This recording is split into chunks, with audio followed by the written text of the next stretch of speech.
Mrs. Helga, hi. Thank you Hi, so much for taking part in this podcast, Back to Basics. We have like a couple of questions from the EU perspective.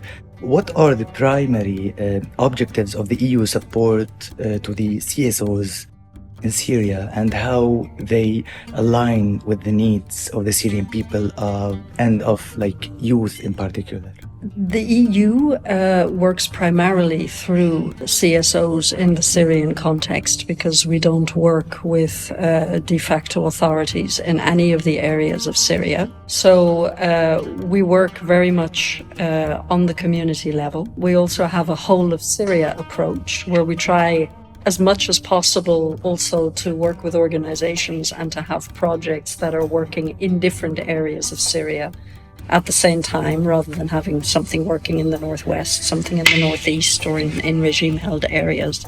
And we also focus very much on the whole idea of localization. So for us, localization means having Syrian-led organizations as the primary implementers of the projects. It's not always easy for us, of course, to have a direct relationship with organizations that are based inside Syria for the usual security. Main problem there is actually transferring funds for implementation. But we prioritize Syrian-led organizations that are registered in neighboring countries, so in Turkey, in Lebanon, in Iraq, and also Syrian-led organizations that are further afield, like in Western Europe or North America. When we do have contracts with INGOs, we make it a condition that they have a partnership with a Syrian-led organization.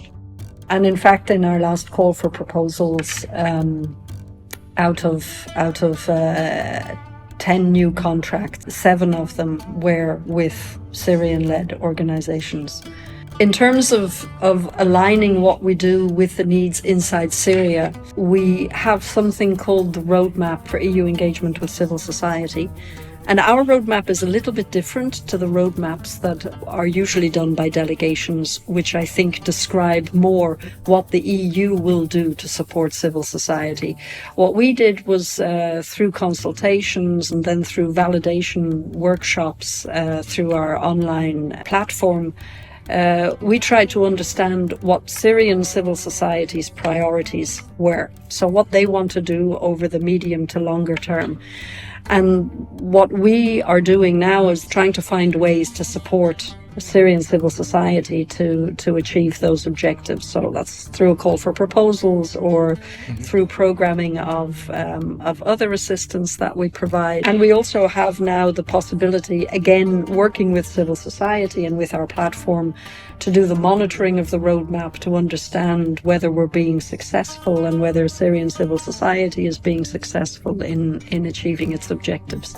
For youth specifically, we have a number of projects. We have a special program which funds projects that are working with youth. Mostly what we're doing there is trying to strengthen youth representatives to become more involved in political processes in their regions, to be more involved with decision makers, with trying to influence decision makers or representing the views of young people.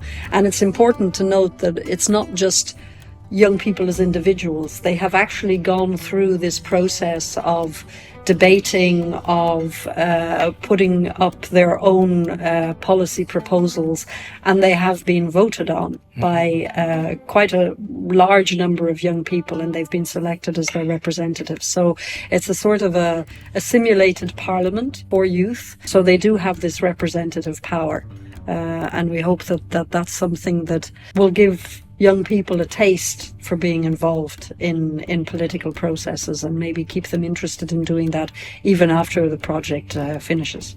Exactly, thank you so much.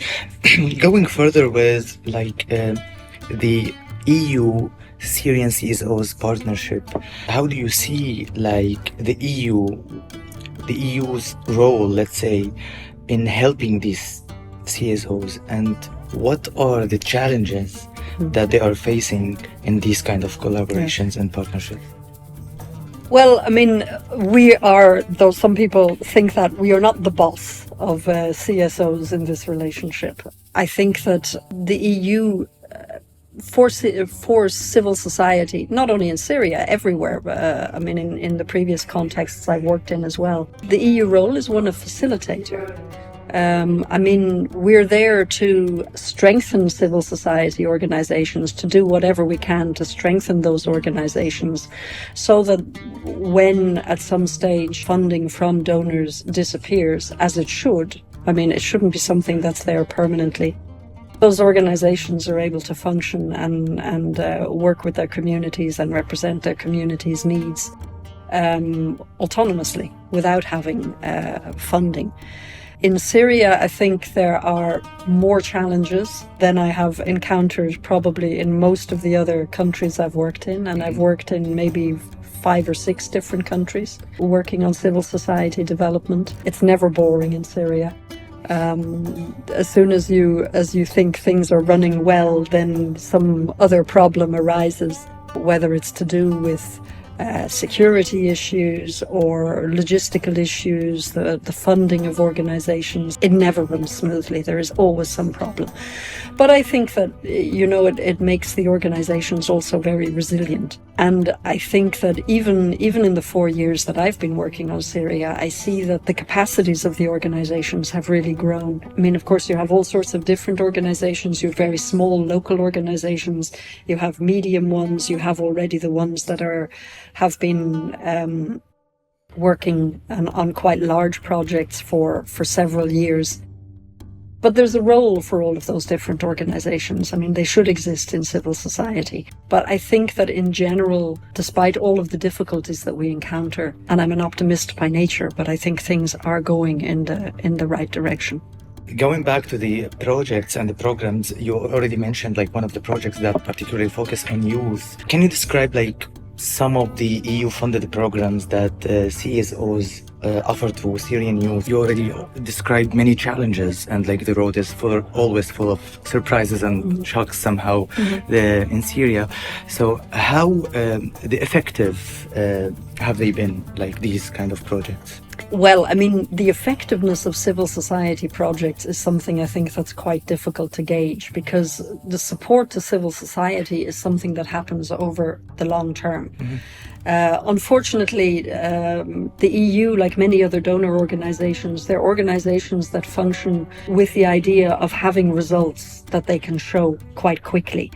And with civil society, I always say it's not possible. There is no doubt that small projects have an impact on people and can change people's lives. You don't have to put in millions and millions of euro to achieve real impact for individuals. But with civil society, what you want is societal impact. And that's something that takes a lot longer. If I look at some of the other countries I've worked in, I've worked mainly in countries like Georgia or Ukraine, where we did a lot of civil society support. And I think if you look at what has happened there, what is happening now, for instance, in Georgia, you see a lot of protests against what is called this foreign agents law, which is a law that the Georgian parliament, the government, is trying to pass, which would mean that organizations that receive more than 20% of their funding from abroad have to say, okay, we're receiving this funding and we are foreign agents. And there are a lot of protests in Georgia against that. There have been already for the last year, but now this week again, there are a lot of protests. And I think that is one of the impacts of a mature civil society, because people understand what the potential dangers are of these developments, and they're willing to go out and demonstrate and say that they don't agree with these things. And I think this awareness is something that civil society plays a very important role in developing.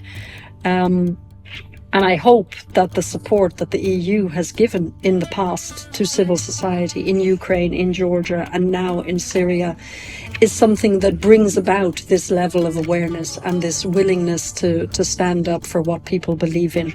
But to actually be able to make a direct connection between EU support and those results, maybe sometimes years later, is very difficult. In terms of your question on what we do to support youth, I mean, I'm very excited about the projects that we spoke about in a bit more detail earlier, where we have support for youth involvement in decision making, in political processes. I think that's extremely important. We do have other projects, of course, that work on education, particularly non-formal education, on supporting youth livelihoods. But I think, especially with youth, you're looking at the future. And so while you must have activities that support youth today in their everyday life, you also want to have the sorts of projects that are looking to the future and supporting youth to be able to be in a position where they can influence what happens with their own lives, where they can make that difference.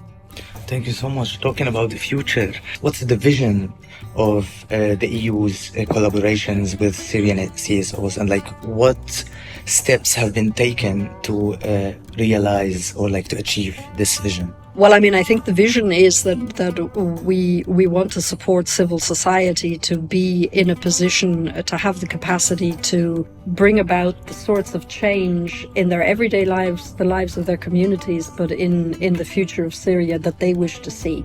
So it means building capacity. It means creating an enabling environment where those organizations are able to realize their own potential and, more importantly, support the realization of the potential of the communities where they work. So what we do is some of the things that I've described. I mean, they're small things, it's support for the capacity of these organizations. It's strengthening them to be in a position to do all these things, and to do it without always worrying about, will we get funding this year, will we get funding next year, and what do we do in order to get that funding? Because one thing that the EU is not is the sort of donor that imposes its priorities on organizations and says, we want you to work on these things. What we want to do is be an enabler, to be a facilitator. We want organizations to have their own priorities, and then our role is to support them to achieve those priorities. Thank you so much. Syrians would be listening to this episode. So what would be your message for Syrian young people who are engaged in the civil society and the Syrian public affairs in general? Oh, that's a difficult question. I mean, if I were listening to it, I would probably say, what is this woman talking about? I mean, she doesn't know anything about my daily life in Syria. But I think that the conversations that I have had with young people from Syria, and I hope to have more conversations like that, what I hear gives me a certain stimulus to continue the work that we do, because young people in Syria have a lot of things that they want to do. They have the same sort of dreams that young people all around the world have. And I think that we would be wrong to say that just because they live in Syria and Syria faces a lot of problems, that they can't achieve those dreams. So I think that what the EU needs to continue to do, is to do what we can to create those conditions where Syrian youth will be able to fulfill their potential and reach some of the dreams that they have. Thank you so much, Mrs. Helga. It was an honor to meet you in person, and looking forward meeting you in the future for further steps and collaborations to achieve altogether the vision that you already mentioned earlier. Thank you so much. It was a pleasure to speak with you, and to have the opportunity to talk a little bit about what we do. And I hope we'll be able to see each other again in the future and chat again. Thank you so much. Thanks.